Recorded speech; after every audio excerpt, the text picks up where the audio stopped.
mərkəzi J olan ABC üçbucağında bucaq ABD bucaq CBD-yə bərabərdir. ABD, yəni ABD-yə alfa desəm, CBD bucağına da alfa bucağı deyəcəm. Aha, perimetr ABC 54-dür. AC 24 olarsa BG parçasının uzunluğunu tapın. Aha, ilk növbədə ayrılıq mərkəzi J dediyinə görə deməli BD mediandır. O zaman BD buranı bərabər hissələrə bölür. B, B. Aha.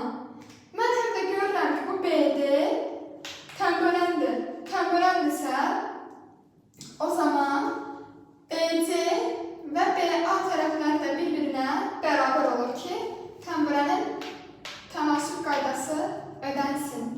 Daha sonra perimetri 54 verir. Perimetr A, B, B. Yəni 2A üstəgəl 2B bərabərdir 54-ə. O zaman A üstəgəl B bərabərdir 27-yə. Aha, mənə AC-ni 24 verir. AC 24-dür. AC-nin uzunluğu 2B-yə bərabərdir.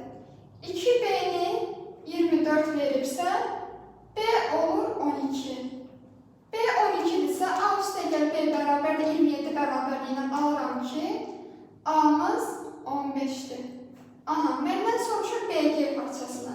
Mən BG-ni tapmaq üçün ilk növbədə BD-ni tapmalıyam. BD-nin median düsturundan da tapa bilərəm, tənbölən düsturundan da tapa bilərəm. Çünki mən bəri ispat elədim ki, bu üçbucaqda BD həm mediandır, həm də tənböləndir. Çünki ABC bərabər yanlı üçbucaq olduğunu sübuta yetirdik. Gəlin BD-yə tənbölən kimi baxaq, tənbölənə E deyək. E-nin düsturu necə idi? E-nin kvadratı bərabərdir. A vur A, çıx B vur B. Yəni A kvadratı çıx B kvadratı. Aha, A kvadratı 225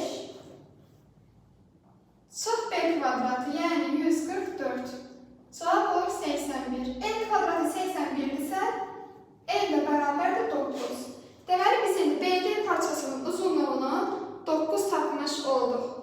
Biz də bilirik ki, medianlar ağırlıq mərkəzində 2-nin 1 nisbətində bölünür.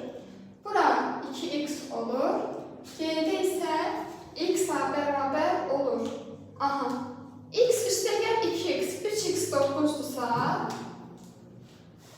3x bərabərdir 9 olarsa, x bərabərdir 3.